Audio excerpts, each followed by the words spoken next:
नमस्कार. चला आज एका अशा भविष्यवाणीबद्दल बोलूया जी ऐकूनच आश्चर्य वाटेल.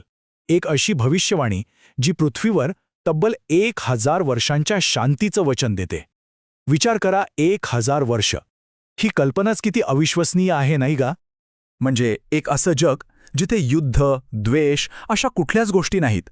सगळीकडे फक्त आणि फक्त सुसंवाद आणि समृद्धी. अशी कल्पनासुद्धा मनात एक वेगळीच आशा निर्माण करते. तर ही काही निव्वळ कवी कल्पना नाहीये. ही एका अगदी विशिष्ट धार्मिक घटनेवर आधारलेली आहे. यालाच सहस्र वर्षांचं राज्य किंवा मिलेनियल किंगडम असं म्हणतात. आणि याचा स्पष्ट उल्लेख आपल्याला बायबलमधील प्रकटीकरण या पुस्तकात सापडतो.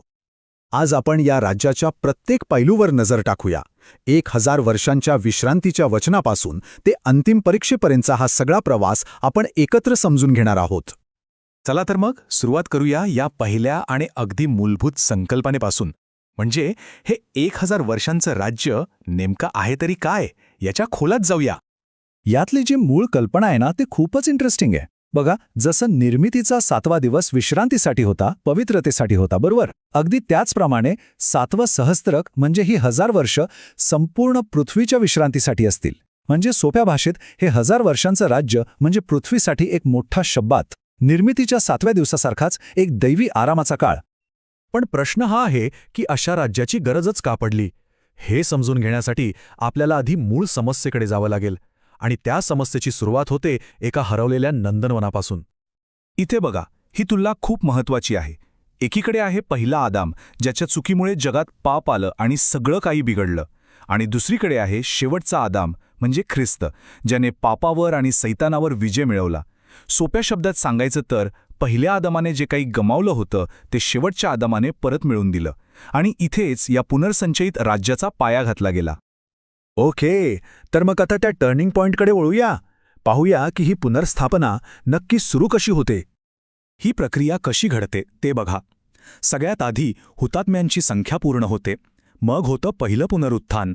त्यानंतर सैतानाला 1000 वर्षांसाठी बांधलं जातं. आणि मग सुरू होतं ते सहस्र वर्षांचं राज्य. म्हणजे बघा, ही एक साखळी आहे जिथे प्रत्येक घटना पुढच्या घटनेसाठी अत्यंत गरजेची आहे. आता यातला एक महत्त्वाचा मुद्दा लक्षात घ्या. हे जे पहिलं पुनरुत्थान आहे ते सगळ्यांसाठी नाही आहे, ते एका विशिष्ट गटासाठी आहे. कोण आहे ते लोक? तर ज्यांनी देवाच्या वचनासाठी आणि येशूच्या साक्षीसाठी आपलं जीवन दिलं, ज्यांनी त्या श्वापदाची पूजा केली नाही, ज्यांनी अत्यंत कठीण काळातही आपली निष्ठा नाही सोडली, त्यांना हा पहिला मान मिळतो. ते देवाचं याजक म्हणून ख्रिस्तासोबत 1000 वर्ष राज्य करतील.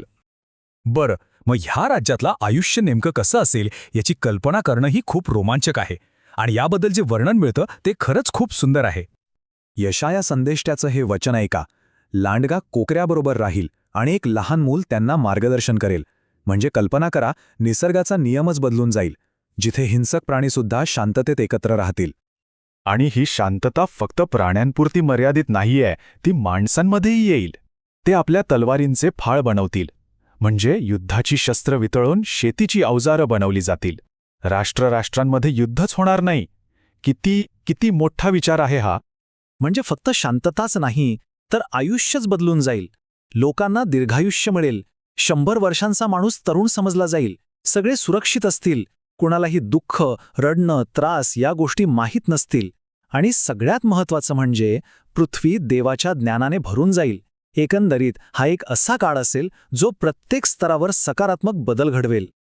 बरं, आपण सुरुवातीला विश्रांतीबद्दल बोललो होतो, शब्बातबद्दल. चला त्याचा जरा खोलवरचा अर्थ समजून घेऊया. इथे बघा, 7वा दिवस म्हणजे शब्बात, जो विश्रांती आणि पवित्रतेचं प्रतीक आहे. त्याचप्रमाणे 7वं सहस्रक म्हणजे हे 1000 वर्षांचं राज्य सैतानावर विजय मिळवल्यानंतरची विश्रांती आहे. म्हणून निष्कर्ष काय? तर शब्बात हा फक्त एक आरामाचा दिवस नाही, तर तो सैतानावरच्या विजयाचा उत्सव दिन आहे. आणि म्हणूनच असं म्हटलं जातं की सैतान लोकांना शब्बात विसरायला किंवा तो बदलण्यासाठी नेहमी प्रयत्न करतो. का?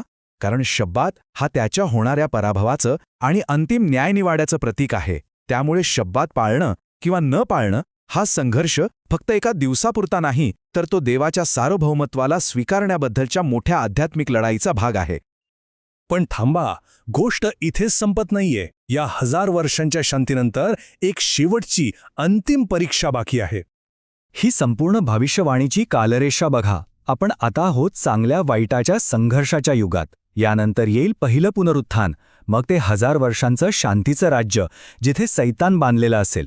पण 1000 वर्षानंतर त्याला थोड्या काळासाठी सोडलं जाईल आणि तेव्हा होईल अंतिम बंड. त्यानंतर होईल तो महान न्यायनिवाडा आणि शेवटी नवीन स्वर्ग आणि नवीन पृथ्वी. म्हणजे हे 1000 वर्षांचं राज्य एक खूप महत्त्वाचा टप्पा आहे, पण तो शेवट नाही. आणि त्या अंतिम न्यायनिवाड्यानंतर फक्त 2च गोष्टी शक्य आहेत. एक तर अनंतकाळचं जीवन किंवा मग दुसरा मृत्यू, ज्याला अग्नीचं सरोवर असंही म्हटलं गेलं आहे. आणि यामुळेच एक मोठा प्रश्न समोर येतो. पुनर्संचयन आणि अंतिम न्यायनिवाड्याची ही संपूर्ण संकल्पना मानवाच्या न्याय आणि आशेबद्दलच्या समजुतीला नक्की कोणता अर्थ देते, हा एक विचार करण्यासारखा प्रश्न आहे.